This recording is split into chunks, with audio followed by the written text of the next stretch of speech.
Hello everyone. तर कसे आहात सगळे? दीपास टेस्टी डिलाईटमध्ये तुम्हा सर्वांचं खूप खूप स्वागत आहे. तर आज हा जो मी काही नाश्त्याचा प्रकार बनवला आहे तर ती एक पारंपरिक रेसिपी आहे आणि पौष्टिक पण आहे. तर आपल्या रेसिपीला सुरुवात करूयात. तर मी आज बनवते ज्वारीची उकडपेंडी. तर त्यासाठी मी गॅसवर एक पॅन गरम करत ठेवला आहे. त्यामध्ये 2 चमचे तेल घातलं.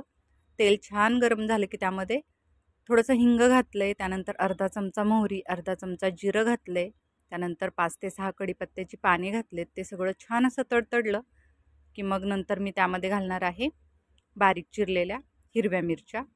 तर या साधारणतः 3 हिरव्या मिरच्या आहेत, त्या मी अगदी बारीक अशा चिरून घेतलेल्या आहेत. तर त्या तुम्ही तिखटपणानुसार कमी जास्त करू शकता. तर मिरची आता थोडी भाजली गेली की नंतर त्यामध्ये मी घालणार आहे बारीक चिरलेला कांदा. तर हे 2 मीडियम साईजचे कांदे आहेत, ते मी अगदी बारीक असे चिरून घेतलेत. तर आता कांदा छान मऊसूद होईपर्यंत आपल्याला परतवून घ्यायचा आहे. तर आता कांदा पण आपला बऱ्यापैकी मऊ झालेला आहे. तर त्यानंतर मी हे 1 मीडियम साईजचं गाजर आहे, साल काढून ते अगदी बारीक असं चिरून घेतले. त्यानंतर अर्धी वाटी शेंगदाणे घेतलेत. तर हे भाजलेले शेंगदाणे आहेत आणि त्याचे सालं काढून घेतलेले आहेत. तर आता शेंगदाणे आणि गाजर पण आपल्याला कांद्यासोबत छान असं परतवायचे. तर ते परतवलं गेलं की नंतर घालणार आहे अर्धा चमचा हळद आणि अर्धा चमचा घातलेली आहे कश्मीरी लाल मिरची पावडर. त्यानंतर मीठ चवीनुसार आणि 1 चमचा मी साखर घातली आहे. आणि आता हे सगळं आपल्याला छान असं परतवून घ्यायचं आहे. तर आता हे असे काही पदार्थ असतात की जे आता अगदी विस्मृत होत चाललेले आहेत. फार असं कोणी आजकाल बनवत नाही. पण हे कधीतरी नाश्त्यासाठी म्हणून खूप छान अशी रेसिपी आहे. तर आता त्यानंतर मी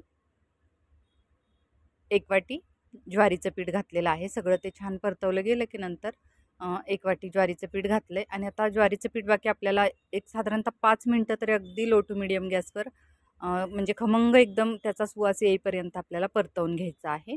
कारण आपण ज्वारीचं पीठ जे आहे ते कच्चंच घेतलेलं आहे. तर ते आता यामध्ये परतवून छान असं ते भाजलं गेलं पाहिजे. तर आता बघू शकता अगदी छान असं त्याला कलर पण आलेला आहे, सुट्ट फडफडीत असं झालेलं आहे ते आणि त्याचा सुवास पण छान असा यायला लागलेला आहे. तर आपलं पीठ पण आता भाजून झालेलं आहे.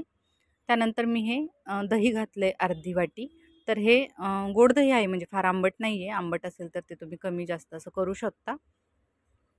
तर मी अर्धी वाटी दही घातलं आहे. ते छान परतवलं की नंतर ज्या वाटीनं आपण ज्वारीचं पीठ घेतलं सेम वाटीनं आपल्याला त्यामध्ये पाणी घालायचं आहे. तर हे अगदी कडकडीत असं गरम केलेलं पाणी आहे आणि आता ते मी या पिठावर घालून घेणार आहे.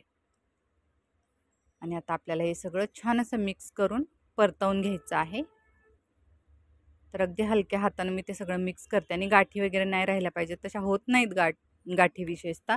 पण तरी पण आपण छान असं ते परतवत परतवत घेतलं की पाणी जे आहे ते पीठ शोषून घेतं. तर आता ते छान असं मी मिक्स करून घेतलं आहे. पाणी पण त्यामध्ये शोषलं गेलं आहे आणि नंतर मी त्यामध्ये घातलेली आहे कोथिंबीर आणि परत थोडंसं मी परतवलं आणि नंतर आता आपण त्याला एक वाफ देऊन घेणार आहोत. तर आता मी ते पसरवलं आहे पीठ पॅनमध्ये आणि त्यावर ठेवायचं आहे झाकण आणि साधारणतः 3 ते 4 मिनटं तरी कमीत कमी आपल्याला हे अगदी बारीक गॅसवर थोडीशी वाफ आणून घ्यायची आहे. तर आता आपली ही ज्वारीची उकडपेंड किंवा तुम्ही ज्वारीचा उपमासुद्धा म्हणू शकता. तर ही रेसिपी आपली रेडी झालेली आहे. तर आता ती मी काढून घेणार आहे. तर मी आता ती एका बाउलमध्ये काढून घेते. तर खूप छान खमंग आणि खूप टेस्टी अशी रेसिपी ही लागते. तर एकदा नक्की तुम्ही माझ्या या पद्धतीनं ज्वारीची उकडपेंड करून बघा, तुम्हालाही आवडेल. आता त्यानंतर मी हे प्लेटमध्ये त्याची मूद पाडलेली आहे. तर बघू शकता अगदी सहज पाटीपासून बाजूला झाले आणि त्यावर कोथिंबीर घातले आणि नंतर थोडंसं खोबरं किसून घातलेलं आहे. तुम्ही शेव वगैरे आवडीनुसार त्यावर घालू शकता. तर ही ज्वारीची उकडपेंड ही रेसिपी तुम्हाला कशी वाटली ते मला नक्की सांगा. तसेच आपल्या चॅनलला कनेक्टेड राहा. आपल्या चॅनलवरच्या रेसिपीज जर तुम्हाला आवडत असतील तर लाईक, शेअर आणि सबस्क्राईब करा. थँक्यू.